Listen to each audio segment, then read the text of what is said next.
Adventurous audio. From idea to ear.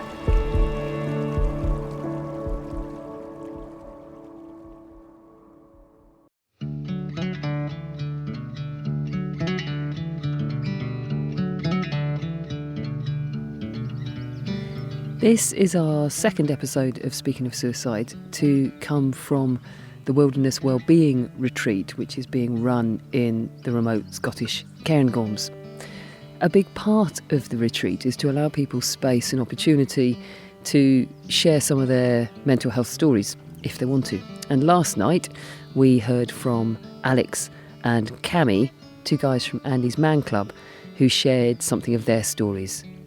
It's really powerful stuff, and so I wanted to share it for this episode of Speaking of Suicide. As always, some of the stuff that they talk about is difficult. It could be triggering. If you find it too difficult, please press pause and go and get some support. We've put all the details for Mikey's Line and Andy's Man Club in the show notes. I'll also put the details of the Wilderness Retreat if you want to find out more about where we are and what we've been up to.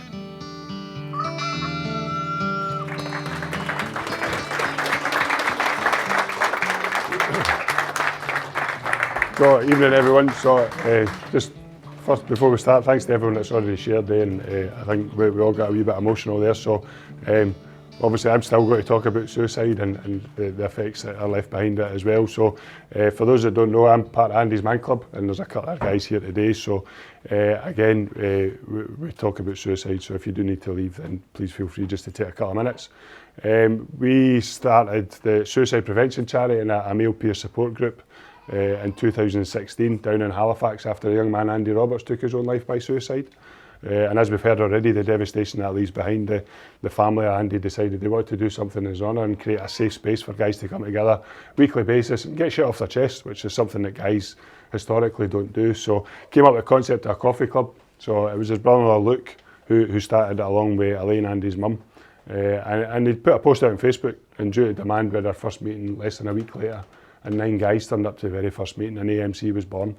And we've grown from that one group. We now have, well, on Monday we're opening another couple of groups. We've got almost 290 groups across the UK. Guys from all walks of life walking through the door on a Monday night, 7 till 9, to, like I said, get shit off their chest. I went down in 2017. I was working for the Scottish Prison Service at the time, and doing a lot in recovery, and we wanted to do more in mental health. And we had a wee look around to see what was there, and there was nothing for men in Scotland at that time.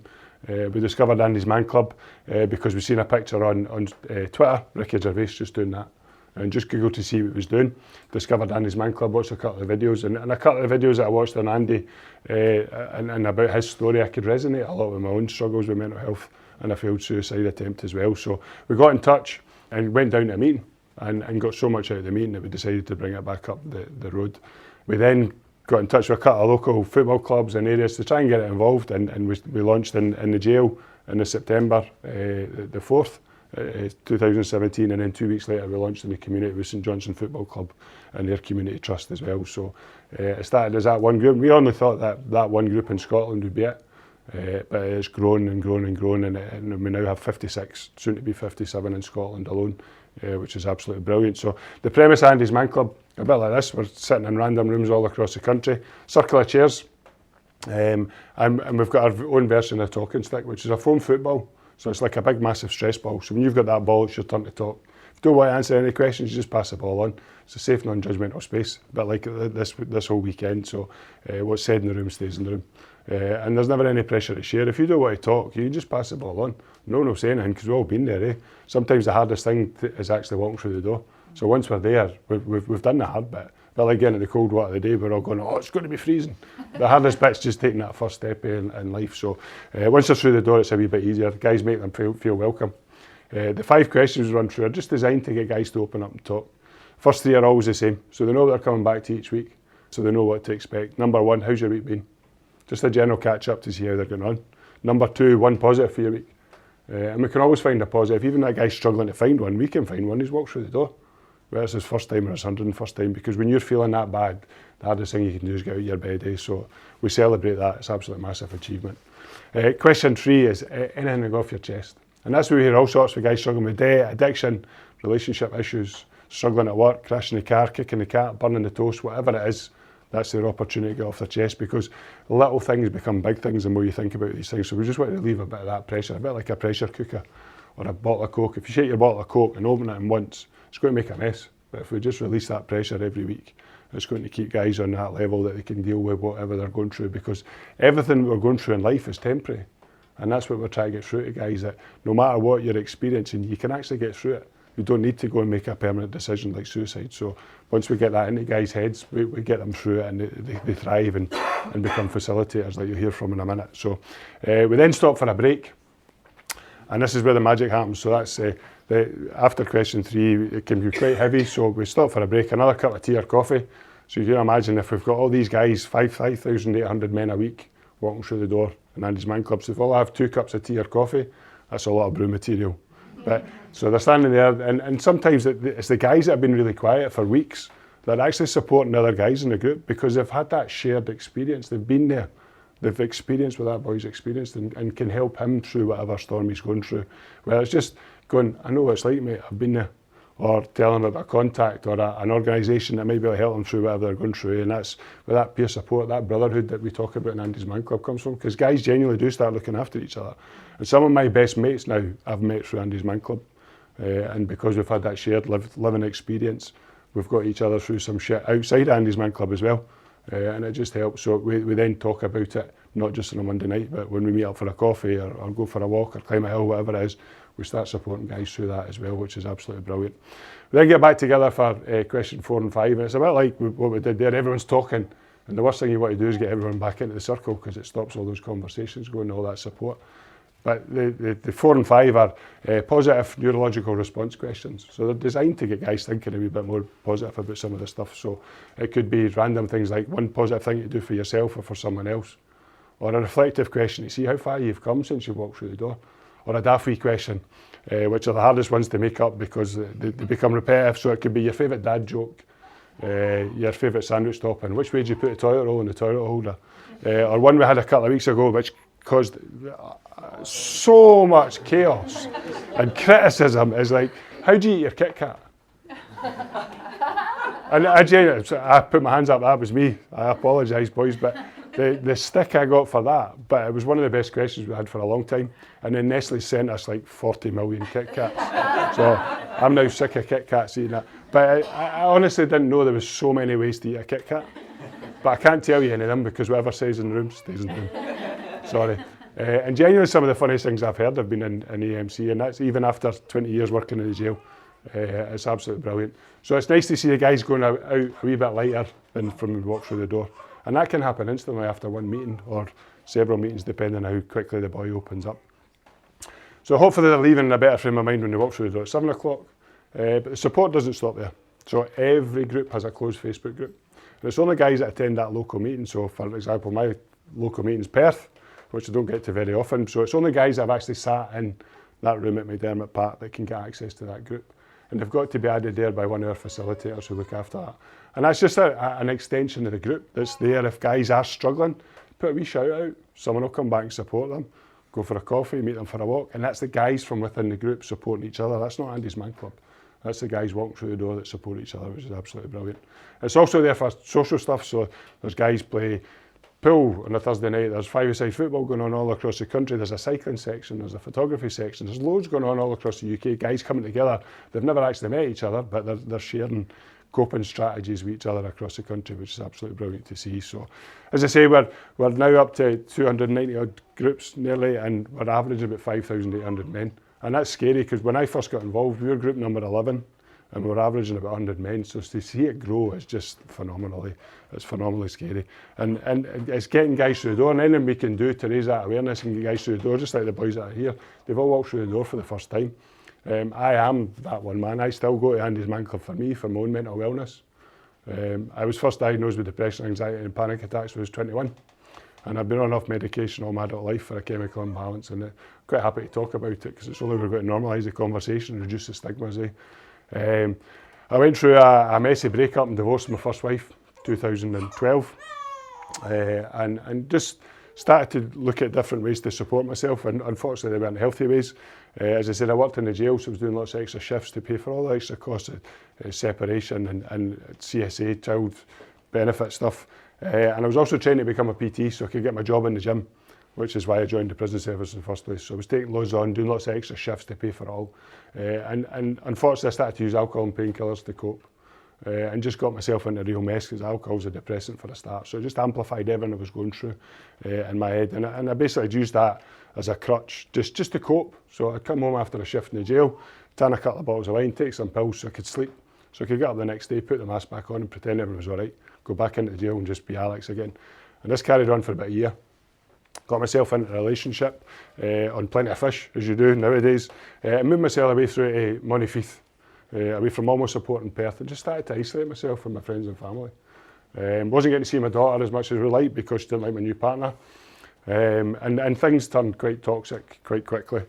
I ended up in the hospital. They thought I was having a stroke, but it turned out to be cluster migraines brought on by stress. So I got a brain scan, they found one, which was brilliant. But then I got put on medication. So I got put on medication for the headaches. Unfortunately, I took a reaction because of the other stuff I was abusing as well. Ended up back in the hospital. And that's the first time I admitted to my doctor that I was abusing other substances. So I had to detox off everything, which was horrendous in its own rights, before I could get put on this new wonder medication. It was going to change my life. Unfortunately, the most common side effect to the antidepressant is you will have suicidal thoughts. So I was in this perfect storm. My life had turned to shit. I wasn't getting to see my kid. And now my meds were telling me to kill myself. I didn't want to die, I just wanted the pain and the noise to stop. There was loads of other shit going on, and it was just, I just wanted the noise to stop. Carried on as best I could. And then one Tuesday in April 2015, get it right, Michael, 15, I decided enough was enough. I couldn't cope with it anymore. I packed up everything I had in my house, labelled it all nice and neat so Mum and Dad could take away and deal with it. And I was standing with a noose around my neck when my daughter phoned me away home from school to tell me she loved me. If it wasn't for that phone call, I wouldn't be standing here talking to you guys today. First time I shared that was the first time I got hold of a ball in April 2017 in Halifax, Shea Stadium, and blurted out in front of 30 odd strangers that I'd never met before until that night, and my best mate. And I passed the ball to my best mate Adam. He just went, what the fuck? Knew everything about each other, but we never talked about that, We never talked, because I didn't want to burden anyone. I didn't want to tell my friends and family what was going on because I didn't want them worrying about me. I genuinely thought I could cope with it. But getting that out there and hearing other people's stories, it gave me hope that I could get through whatever I was facing. Adam then shared losing his brother-in-law to suicide. Again, never ever talked about it. And that's just something guys that don't do. We go to the pub, we talk about absolutely everything and anything else, but we don't talk about real shit. But we're getting better. We are getting better. If we're given the right environment, like Andy's Man Club and other forums, guys will talk, and hopefully I'll help reduce that number. And I've had some shit times since I started going to Andy's Man Club, but it's kept me here. It's kept me going through COVID, long COVID, all these different things that I've experienced. Andy's Man Club's kept me on the planet, and it is a massive part of my recovery. And I've learnt off other guys in the room, so it's not just talking. For 2 hours on a Monday night, I'm only talking for 5 minutes. The rest of the time I'm sitting listening to guys like Cammy, Daz and Sean, listening to how they deal with their mental health. That's how I learned to cold water dip, meditation, listen to podcasts. I've learnt off other guys in the rooms Andy's Man Club, so it's still a massive part of my recovery. But my story is different to everyone else's story, but it's the same, if that makes sense. So I'm going to ask the quietest man of the weekend to come up and share why he comes to Andy's Man Club. Cammy? I'll sit down so you look all right. Yeah, hi everyone. So yeah, I'm Cameron. So if you've not met me or heard me this weekend, then that's definitely on yourselves. So Alex has spoke a lot about what Andy's Man's Club is, and that's probably the question I've been asked the most this weekend, you know, with the hoodie, what is it? So Alex has explained what it is. What I'm going to do is tell you a story of how I got there, and this is a very hard story for me to tell. There's only 3 people that know the full version of this story. Now, since I got asked to do this, I've been in 2 minds whether or not to share the full story. I think the full story is probably going to let everyone in this room kind of know how I got there, and you know how we get to different places. So I'm going to try and get through it. Let's say there's a very small amount of people in this. My own parents don't even know this story. So if this is on, I'm grounded. So I started struggling with mental health a few years ago. Now, I had no idea what mental health was. You know, people talk about black dog, clouds. My understanding of it was, you know, you've got a roof over your head, you've got a car in the drive, cheer the fuck up. That was my understanding of mental health issue.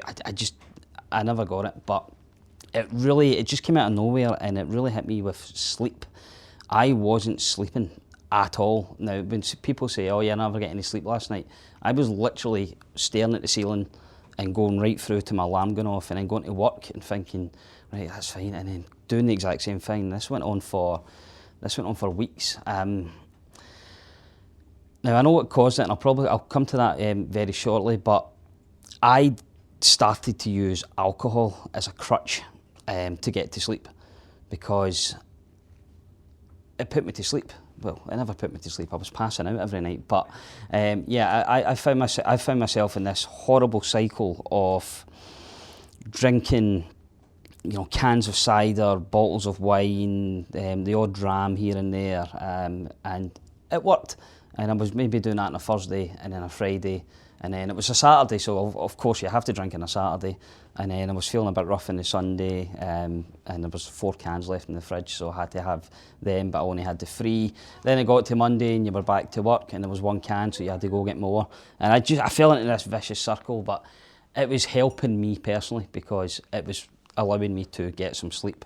And somehow that versus hangovers just seemed like a better fit for me. The reason for it, I came out of what I thought was a really good relationship. Now, I was with my partner for 8 years, and we were engaged for the last few years of the relationship. And she left me. Now, I'm not going to explain the reason why she left me.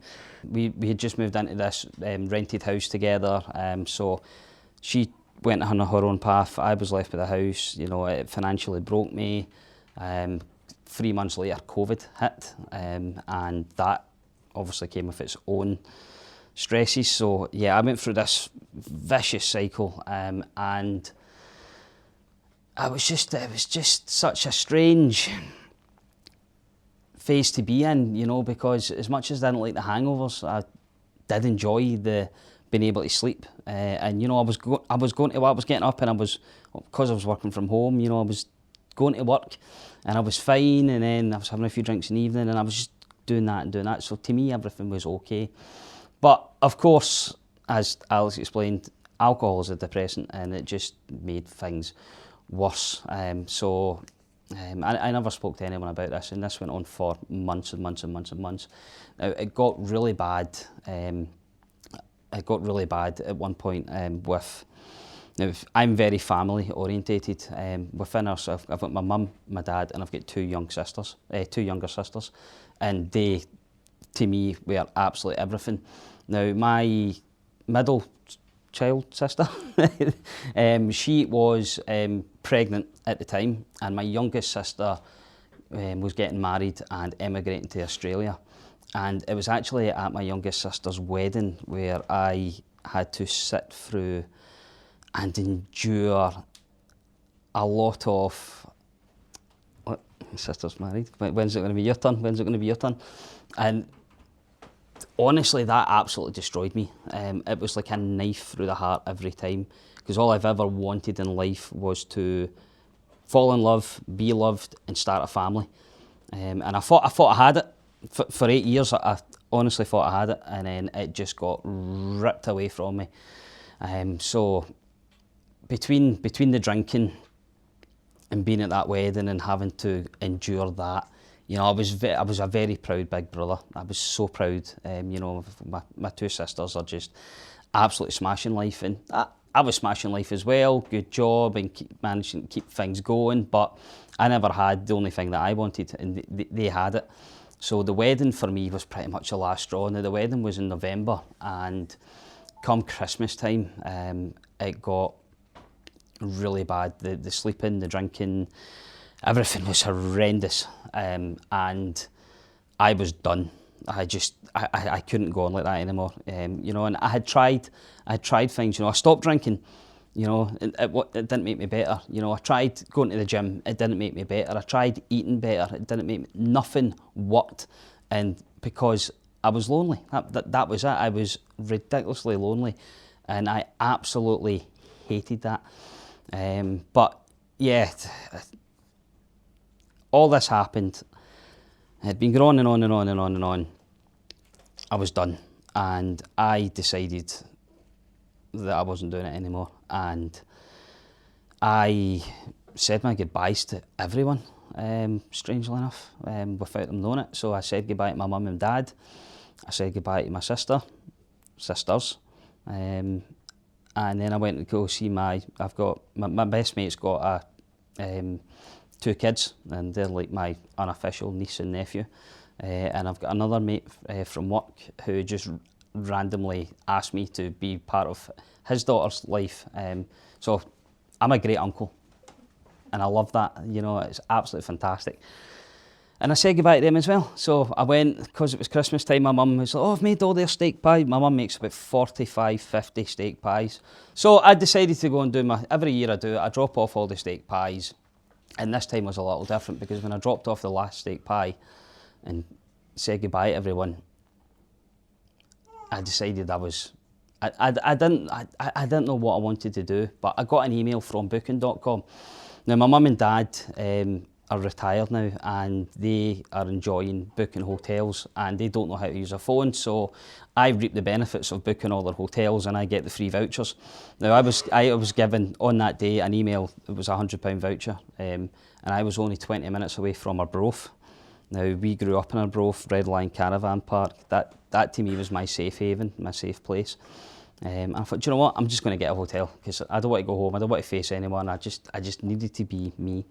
And I thought, I'm going to go get a hotel, because the way I'm feeling right now, I'm at risk. So I booked the hotel that day, managed to check in, and yeah, went to Arbroath and went to all the places I did as a child and everything else. And I honest to God thought I was maybe feeling a little bit better. The long and short of it is, I found myself on a bridge in Arbroath, looking at the sea. Now, there was a really bad storm that weekend, and I knew that if I went in, that was it. And it was very appealing for me at that point. It was cold. It was very, very cold. It was New Year, and I was on this bridge, and I didn't push myself off it, but I didn't push myself from it either. And I must have been there for about an hour, and I was completely numb. And for the first time in a very, very, very long time, I actually felt like me again. The pain just disappeared. And I knew it disappeared because I was very, very close to going by. And I don't know if it was luck, I don't know what to call it, but I just remember going backwards. And there was a young lad that pulled me off that bridge. He saw what I was about to do, and he pulled me off, and that to me was a pretty terrifying moment.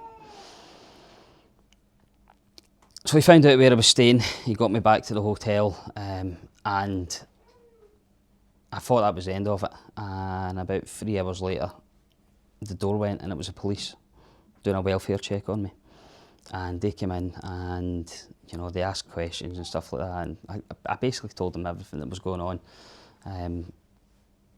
I did lie. I told them I wasn't suicidal, but at that point I was.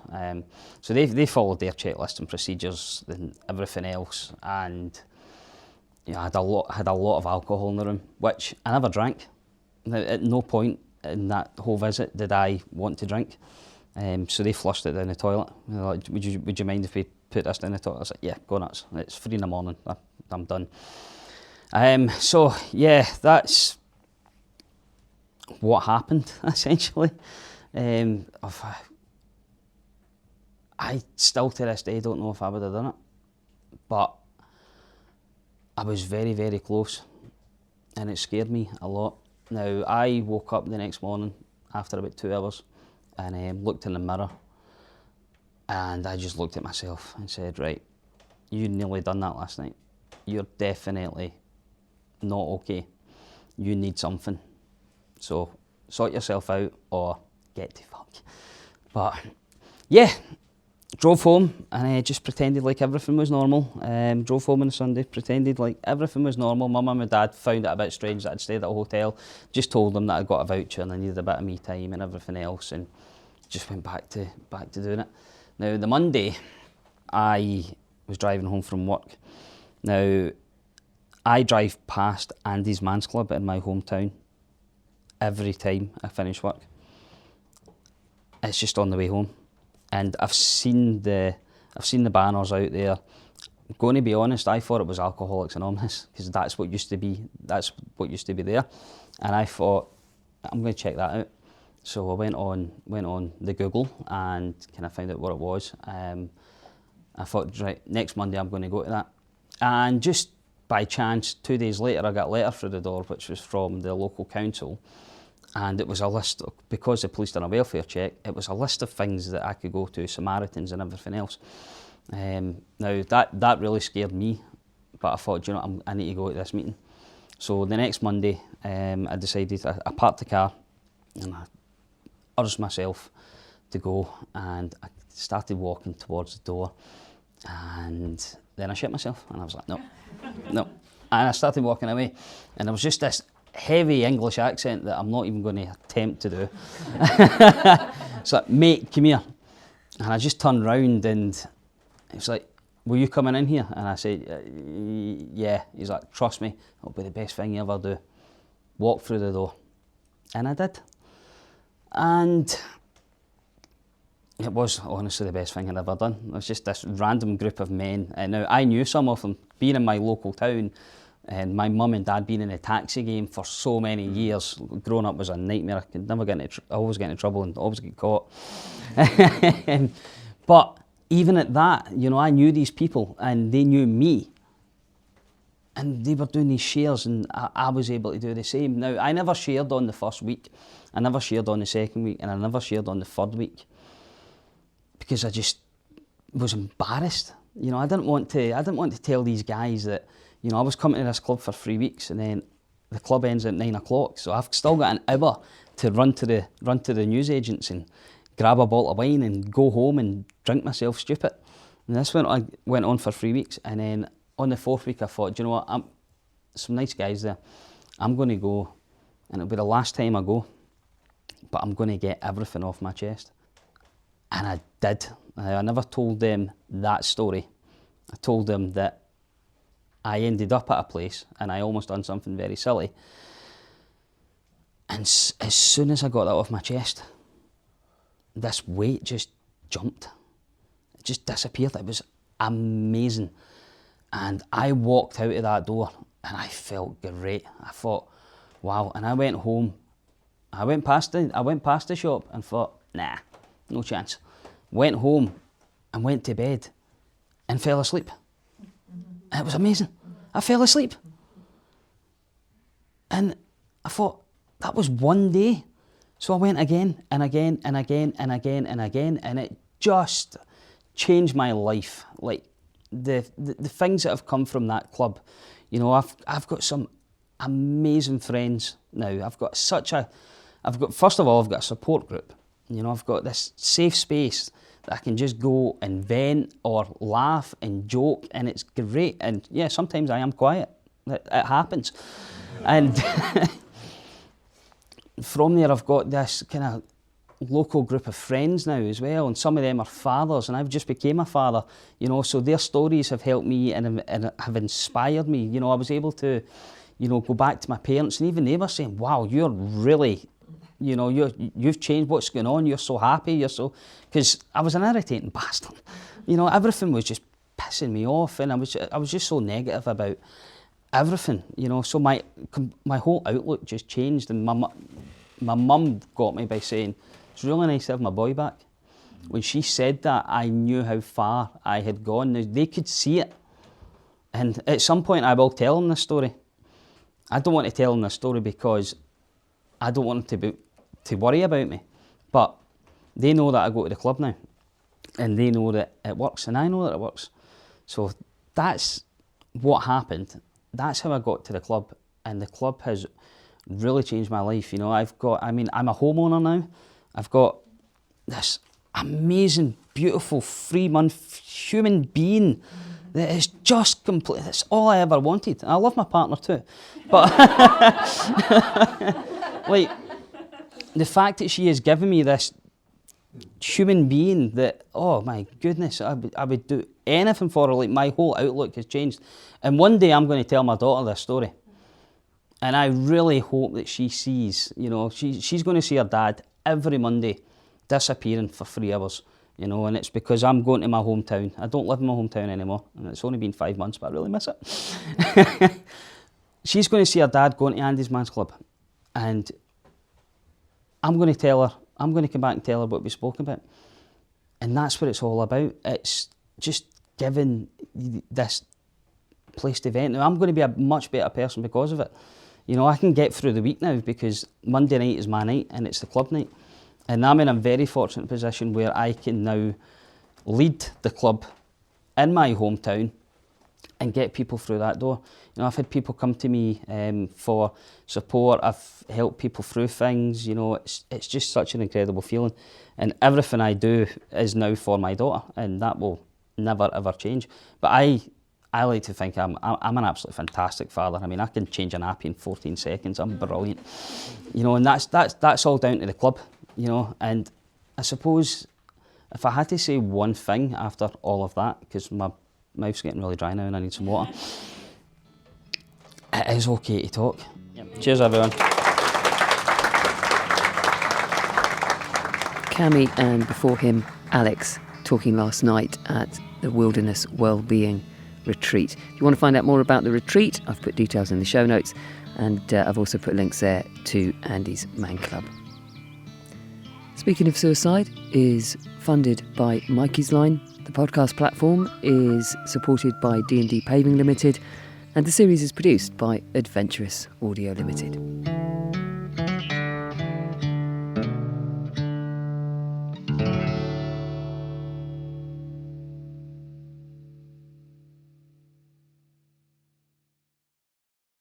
On the 14th of December 2019, I found a lump in my left breast. I didn't for 1 second imagine I'd have cancer. Me? Cancer? That's mental, right? Honest, sweary, heartbreaking, and sometimes funny. Lump is a journey through cancer like no other. My journey. I thought I was far too fit, intelligent, feisty, fun-loving, life-filling, but mainly just too bloody busy to get cancer. Turns out, cancer doesn't care how busy you are. And with 1 in 7 women now diagnosed with breast cancer, likelihood is you'll know someone just like me. I don't know how to tell her I'm drowning without wanting to cling to her to keep me afloat, without worrying she'll feel it's her role to paddle us. Lump, a dive into the emotional minefield and madness of cancer with me, Penny Stewart. Like it, rate it, share it, wherever you get your podcasts.